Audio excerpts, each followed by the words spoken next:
Ali Marro, welcome to the program. How are you? Hi, I'm good. How are you? Very well. I never quite know how to introduce somebody to these calls. It's not a program. It's kind of a fireside chat, but it's not. I got to think of the right word. I don't want to say podcast. Anyway, that's my problem, not yours. Really good to connect. Look, for the benefit of the audience, it would be wonderful if you wouldn't mind giving a bit of an intro on yourself and your background. I am the North American Value Lead at impact.com right now. I started within a year. So last July, coming up on a year at Impact, which I'm thoroughly enjoying myself. But I like to say I actually am, after watching some of the interviews, I'm like, I am actually a true blue value consultant. I started as an intern at Sprinkler, and I have been in that role ever since. I've kind of Well, fallen in love with it. and it's because I have your LinkedIn profile here. It's interesting how the role started called ROI Insights or ROI Consultant, and then it's evolved into value consulting, right? Because obviously Yeah. value is so much more than ROI. I'd love your just, I guess, your insight on that change of role of name. Yeah. I was thinking back on that today of how interesting it was. The ROI and Insights team. We started in marketing too. We were doing different data studies, pulling a bunch of data from the platform, assisting in that kind of work. And then we moved over to sales. There was a time where we dabbled in maybe we should be a pre-sales team like the solutions consultants, but ultimately landed back in sales. And then, yeah, I was a Sprinkler boomerang. So I left for about a year, came back because I had the opportunity to regionalize or help regionalize the team. So we just had started to do that. And I'm based in New Jersey, but I was the West Coast lead, aligned to some of our biggest global enterprise accounts on the West Coast at Sprinkler. And I was able to build out a team under me that was also regionalized. And then we had a self-service tool that we started to incorporate called Spotlight. And we had somebody as well helping us run it, edit, modify it, enable from the Sprinkler side. And I was managing her as well and the tool. So I know Spotlight. I know the guys. Great company, great group. yeah, Roy yeah, Carmel. We were yeah. just at They're a conference together last week. They're awesome. The team was really cool. The platform was really cool. We had a hefty model to upload to Spotlight, so it definitely took us some time, but it was great. We ultimately got it incorporated into Salesforce, where it was its own little like not Yeah. button, it was like a full interface in Salesforce. So it was great. Yeah. We'll have to shout. They're one of our fierce competitors, but we got a very good relationship with them. Yeah, We'll yeah. even shout them out just to show that we support the market. No, wonderful, wonderful. Good to hear. And so, how has the role evolved since it was called an ROI and insights role? Has it grown, or is it just the name that's changed because the ROI doesn't include or actually comprise everything that it is? Yeah. I think it's grown so much. It's become so much more strategic. I mean, it did kind of always start as we need a metric to kind of back the price. Sprinkler was always a high end tool that we needed to make sure that we came and defended our price. For sure. So the team was started pretty early because of that. But now, yeah, I think it incorporates so much more in terms of consulting. We're really the piece that helps say what state are you at currently and where do you want to be, and then we kind of do that with numbers.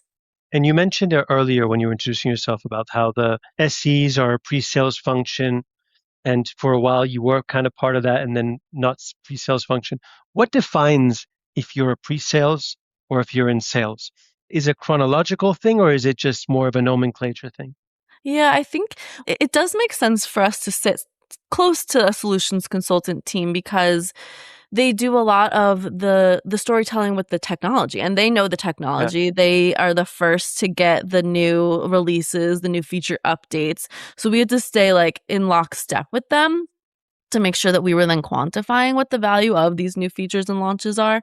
But I think ultimately we do go post sales. Obviously, we have to do we sell the business case in as a new customer, and then we should and should follow it through to post sales with success. you see that across the full continuum. Yeah, at Impact, we're That's trying great. we're trying to do a little bit more, a little bit of a people restraint of having to probably onboard some new people. But at Sprinkler, we had started to onboard a specific value consulting success team. So that's where I see us going as well, of having people and resources dedicated to post sales to help in pulling the metrics. What was the business case saying on the pre-sales side, and how are we tracking towards that? I'm really big on It's like, so key. especially with tech, like we should have a dashboard set up, an Absolutely. implementation that maps to the business case. That's like my ideal state.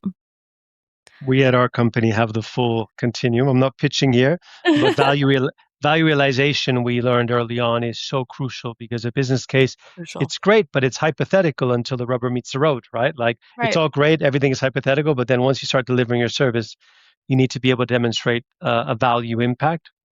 And a lot of the value engineers we speak to, there's like they're saying this is really where a lot of the importance, because your lifetime value is crucial to your marketing spend, right? Otherwise it Right. just doesn't land. But there hasn't been enough focus on post sale, and it's not just a CS role, right? I love the fact that you're viewing value as a post sale Hmm. journey, and that's why it's not considered pre sales. It's a whole continuum. Absolutely. How do you track that, the value realized in a world where you don't really have tooling and where you need, because it's a one place where you need a lot of, you may be able to get telemetry data, but you may not have the whole picture that your customer will have in terms of the total Right. outcomes. How do you recruit your customer on that journey with you? Absolutely. That's a really good, I feel like I should use that with success. They need to recruit their customer because we can pull certain data. Impact has a lot of really great data. It's been awesome to work with a tool where we're able to see the ROAS, the actual what's been converted, so we can kind of track that in time. But like you said, they always have a business case, even if it was with us in the pre-sale state, or the customer's always working on a business case. They're always making cuts to technology. So they need to be able to say, we have been X amount more productive. We haven't had to hire additional people. We've cut back on agency hours or things. And I think that success gets scared oftentimes to ask those questions, and in their meetings with the customer to just continue to bring up, like, how have we been successful for you, or what are the big wins that we've had as a tool and the brand working together. The day that we can automate that so it becomes much more objective, and we're like we do that, right? Integrating telemetry data and try to kind of convert that into value drivers. Hmm. But it all comes down to what the customer, how the customer is set up and how they're willing to share, or if they need to be as vested in the relationship as the Right. vendor, right? And it might be some random little thing that they are obsessed with, they can't live without. And I think it's Yes. important also to have the whole story, but also have some of that too, of like what is like keeps you up at night that they might take away. Yeah, yeah, that's true. That's very true. In your 8 or nearly 9 years at Sprinkler, what was the the craziest or most interesting value story? You don't need to name customers, of course, or names of brands. I'd love to hear just an anecdote of maybe end of year rush or some crazy boomerang of a customer where they went quiet and value really came in and saved the day, or a total disaster, Yeah, whatever it is. yeah. No, we had a couple. One of them that always comes to mind was a huge opportunity for our like customer care, customer service type product, which was always more interesting for us as well because there's a lot of metrics there of like reducing handle time, agents that are involved in the process, actual inbound messages coming in. But this customer specifically, the champion on the other side, was so smart. He wanted the tool, but he also was pushing us really hard. And he ended up going through every single formula. He wanted it in a Word doc so that he could go through every Wow, line item, every metric. Every metric had to be labeled. He did go through it. And he came back around multiple times post sales that we would revisit it. He would help us say there's a little bit more value here, or there's less value there. And we did a bunch of amazing. different types of business cases for him. And we just continued to, which was always when it came back around, I was like, oh boy, it's going to be a lot of work here. But it was great to see that it was helpful. those are the kinds of individuals that you kind of want them on board because they are, I mean, it's a kind of champion that obviously they can be problematic if they're not aligned with the interests and the goals, but Hmm. equally there's a lot that they can teach you even if the interests aren't aligned because they could identify gaps or areas of Yeah. improvement or even maybe problems with the calculations, right? Yeah. And they usually give you that gold of, they'll give you those nuggets of, like I said, like what is crucial to the deal. Someone who's that invested. Yeah, that's very true. And was he a champion or more of a different stakeholder? He was a champion. Yeah. Did you get the deal through? We did. Amazing. And so tell me a little bit about like your new role now. Are you introducing value at Impact or was it already pretty much established? So it was interesting. My boss had came on, I started last July. She had started in February. So she had just started the practice and was doing it all herself and was just kind of figuring out what data do we have? What kind of model can we create? Who's going to be interested in business cases and value consulting? They had done a lot of like relationship selling, feature selling that had been very successful in the past. But I think value consulting and value selling is always very important because you can train it. It's just something that can go further and deeper. So when I started, we really just opened it up to we're taking everything still across commercial enterprise, large enterprise to be able to learn and grow as a team, but then also kind of like spread the word. And it's gone like wildfire. We have, I forget, I looked at it's like 75 or 80% of the AEs have worked with us in the last year, That's amazing. which is awesome. Yeah, it's just really been, it's been incredible. Yeah. Had they had experience working with value consultants before, or is it new to most of the reps? Some of them have, but I think it was new to most of them.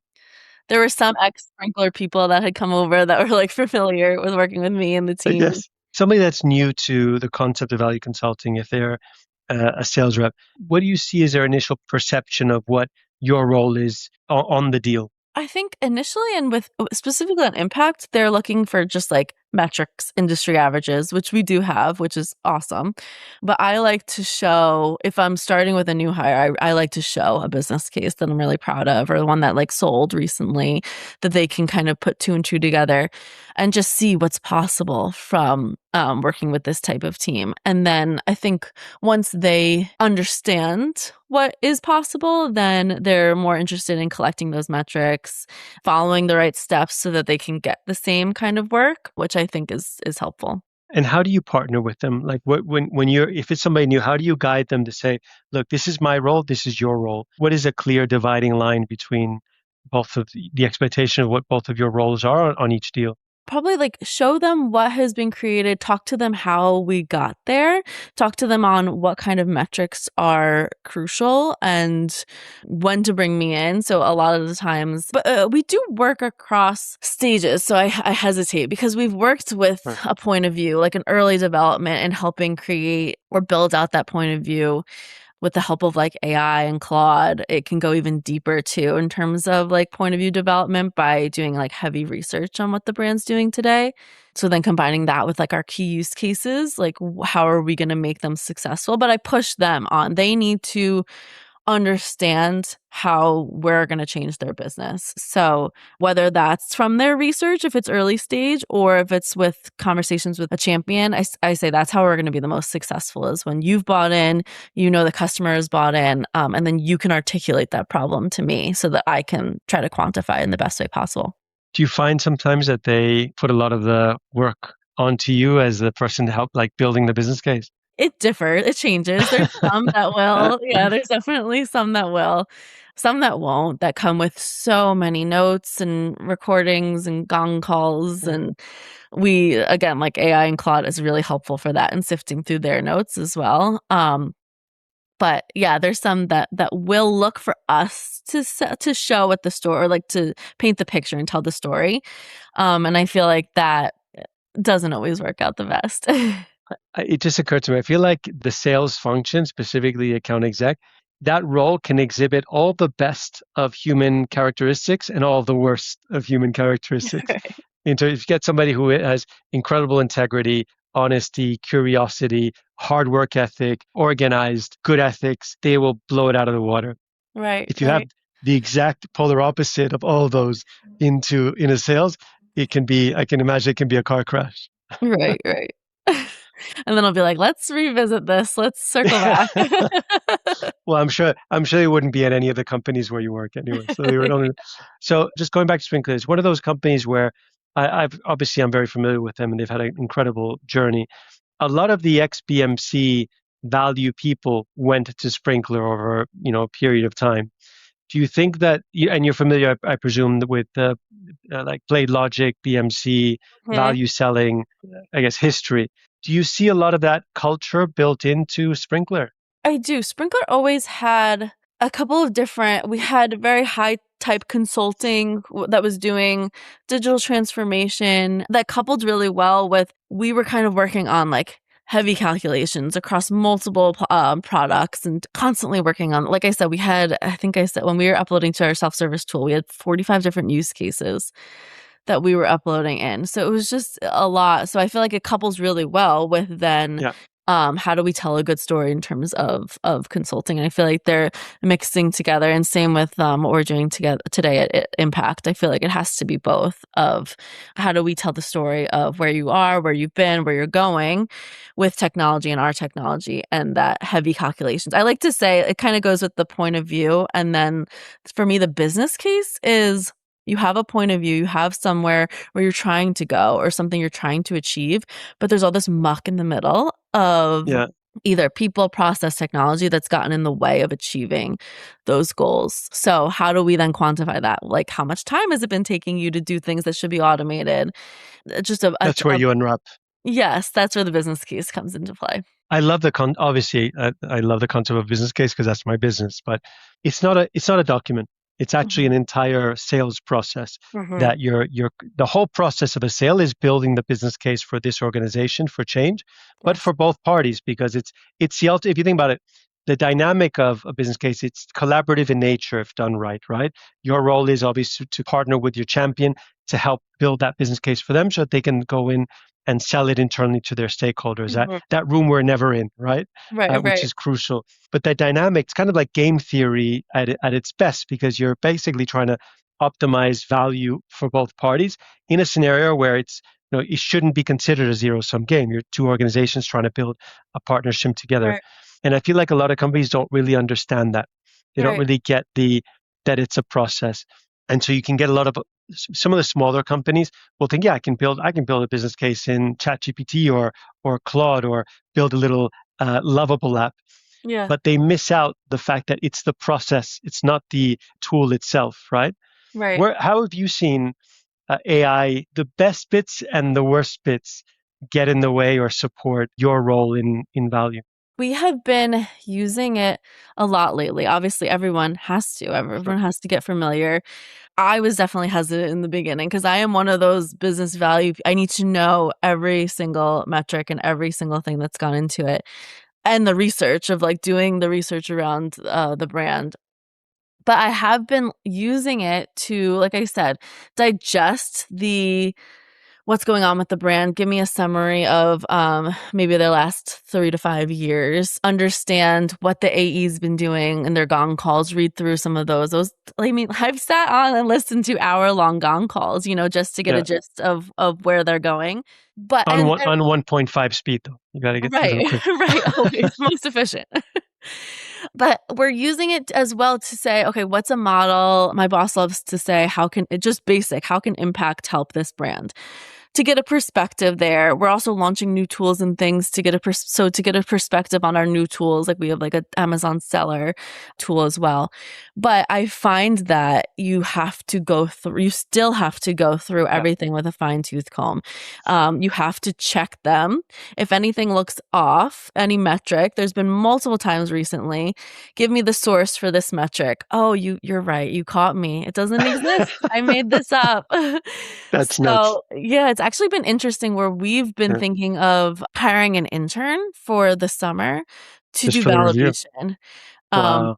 Yeah, because I'm saying that there's oftentimes I leave out a portion of if the Yeah, turnaround time yeah. is really fast, I'll leave something out because I don't have time to go through it with that fine-tooth comb. So it's been really interesting. It helps shorten a lot, but then I feel like the actual business case methodology, I feel like I'm trying to spend a lot more time there. And at the end of the day, your champion needs is the one that needs to defend it, right? Yeah. So if they haven't been involved in the process and you just spin something up and send it to them, they're not even going to use it. And like, Like, you what know, is it? a lot of that room you're never in is when in the cycle most deals die. They Right. die because there hasn't been a strong enough compelling reason, or the with a business case, or the champion hasn't been able to convince or drive that Can't stand conviction behind it. internally. Yeah. The Yeah, worst yeah, case yeah, scenario, they don't bring it. That's the yeah. worst case scenario. They don't bring it to the meeting. Yeah. I And then they actually go quiet. Yeah, exactly. I was actually thinking back to your earlier question of like the role that I would play versus a sales rep too. In these scenarios, I also like to play the role of I work for the customer and the champion. I am going to take your data and I understand your current state so that I can combine it with what I know about impact from my experience here, from our formulas and methodology, from what customers have experienced. I'm going to combine that. But I am on the customer side versus I'm another Yes, salesperson. Yeah, I feel like that just doesn't go over well. I think there needs to be a clear separation of I'm for not a sure. salesperson. I never talk about pricing. They're going to be talking about pricing. I'm talking about the benefits to the customer. That's an important delineation, right? Because you're building the kind of trust with your champion that the sales rep simply can't, because they're naturally going to be selling, and the perspective of the buyers that the sales rep just wants a deal, Mhm. and you, Ali, is the one that's actually on their side of the table, helping them understand if this is a good fit to a degree, right? Yeah, yeah. The amount I of mean, times that you're like, "Maybe this isn't a great fit." yeah. But it's actually better because you don't want to roll out and then churn them, right? You might as well just say, Exactly. look, it's not this. Yeah, it's Yeah. Or we haven't found the right problem. They're not yeah, yeah, yeah. churn. Yeah, churn is worse than losing a customer, is worse than not winning them by far.